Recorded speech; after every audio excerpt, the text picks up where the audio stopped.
नमस्कार, city post के इस खास पेशकश में आपका स्वागत है। मैं हूं श्रीकांत प्रत्युष। आप देख ही रहे हैं कि एक तरफ जेडीयू में घमासान मचा हुआ है। नागरिकता संशोधन बिल को लेकर जेडीयू के नेता आपस में ही भिड़े हुए हैं। वहीं पर तेजस्वी यादव ने काफ़ी तल्ख तेवर अपना लिया है। तेजस्वी यादव ने एनआरसी और कैब के खिलाफ पटना में धरना दिया था और अब उनकी पार्टी के कार्यकर्ता नेता पहुंच गए जेडीयू के दफ्तर के सामने। जेडीयू के दफ्तर के सामने ही नीतीश कुमार का श्राद्ध कर्म कर दिया, उनका पुतला जलाया और जमकर नारेबाजी की। तो ये पहली घटना है जहां पर आरजेडी के कार्यकर्ता पहुंच गए जेडीयू के दफ्तर के बाहर और वहां पर नीतीश कुमार का पुतला दहन किया, वहां पर उनका श्राद्ध कर्म किया। तो मामला काफ़ी तूल पकड़ता जा रहा है। आरजेडी की तरफ से कोशिश की जा रही है इस मामले को लेकर पूरे बिहार भर में आंदोलन करने की। आंदोलन कम होगा कह पाना बड़ा मुश्किल है, लेकिन आरजेडी ने बिहार बंद का ऐलान कर दिया है कैब और एनआरसी को लेकर। आपको पता है कि नागरिकता संशोधन बिल को लेकर जेडीयू में भी घमासान है। प्रशांत किशोर लगातार इसकी मुखालफत कर रहे हैं। आज वो मुख्यमंत्री नीतीश कुमार से भी मिल रहे हैं। क्या होगा मिलने के बाद उनका निर्णय, ये तो वक्त बताएगा। लेकिन इस दूसरी तरफ आरजेडी ने काफ़ी तल्ख तेवर अपना लिया है और आरजेडी की तरफ से लगातार एनआरसी और कैब को लेकर विरोध प्रदर्शन का दौर जारी है। लेकिन आज जब जेडीयू के दफ्तर के बाहर आरजेडी के कार्यकर्ता पहुंच गए तो आशंका थी कि कहीं दोनों पार्टी के कार्यकर्ताओं के बीच हिंसक झड़प न हो जाए।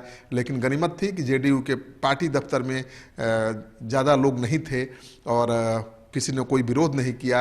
आरजेडी के कार्यकर्ताओं ने आराम से बगैर किसी विरोध के जेडीयू के दफ्तर के बाहर पुतला दहन किया मुख्यमंत्री नीतीश कुमार का और उनका श्राद्ध कर्म किया। नहीं, ये जो कैब बिल जो पास हुआ है पार्लियामेंट में और नीतीश कुमार जी उसका समर्थन किए, समर्थन करके बिल पास करवाए, उनका जो संविधान है उसको आज हम लोगों ने जदयू के संविधान को जलाने का काम किया, क्योंकि उनका जो संविधान है उसमें जो लिखा हुआ है उसके विपरीत उन्होंने काम करने का काम किया है। देश को तोड़ने वाले बिल का समर्थन किया है।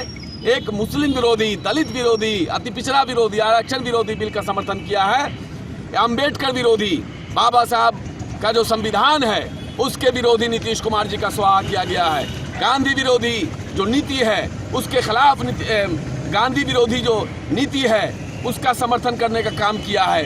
लोहिया विरोधी, कर्पूरी विरोधी, क्या मांग विरोधी, इसलिए हम लोगों ने नीतीश कुमार को स्वाहा करने का काम किया है। उनके जो तमाम नीति है उनके अंतरात्मा का स्वाहा किया है, उनके विचार का स्वाहा किया है। जिस तरह से पूरे देश जल उठा है, पूरे देश में आंदोलन हो रहा है, लेकिन नीतीश कुमार जी ने अपने अंतरात्मा से सौदा करके जो उनके अंदर जो खाकी चड्डी है वो आज खुल के सामने आ गया है। पहले छुप के थे, अब खुल के बाहर आ गया है, उसका हम लोगों ने स्वाहा किया है।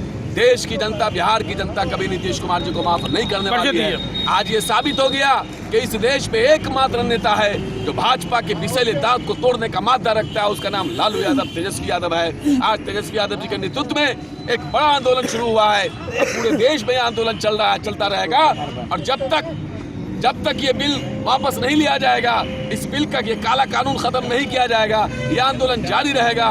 इसीलिए 21 तारीख को राष्ट्रीय जनता दल ने, तेजस्वी यादव जी ने ऐलान किया है पूरा बिहार हम लोगों का बंद रहेगा, शांतिपूर्ण बंदी हम लोग करेंगे और इस बिल का पुरजोर विरोध करते रहेंगे। नीतीश कुमार जी के अंतरात्मा का जो आरएसएस के हेडक्वार्टर में बंद है उसको भी ताला तोड़ के निकालने का काम करेंगे। उनके तमाम विचारों का स्वाहा हुआ। प्रदेश अध्यक्ष, युवा राजद, तमाम युवा राजद के साथियों के द्वारा ये हवन किया गया है और इस तरह से हम लोग ये लड़ाई जारी रखेंगे।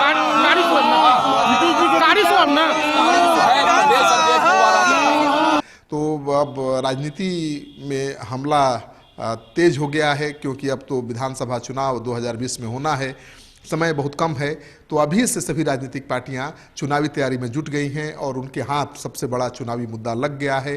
बीजेपी के लिए भी सबसे बड़ा ये मुद्दा है नागरिकता संशोधन बिल। इसी बिल के जरिए बीजेपी को उम्मीद है कि उसकी चुनावी नैया पार लग जाएगी। दूसरी तरफ इसी को चुनावी मुद्दा बना लिया है विपक्ष ने भी और एनआरसी और कैब के मामले को लेकर लगातार कांग्रेस पार्टी भी देश भर में रैली कर रही है, प्रदर्शन कर रही है और आरजेडी ने भी बिहार में कैब के खिलाफ, एनआरसी के खिलाफ प्रदर्शन शुरू कर दिया है। आपको ये खबर अच्छी लगे तो दोस्तों के साथ इस वीडियो को खूब शेयर करिए। अगर आपने अब तक हमारा चैनल सब्सक्राइब नहीं किया तो कर लीजिए। आपका सहयोग समर्थन हमारे लिए बहुत अहमियत रखता है।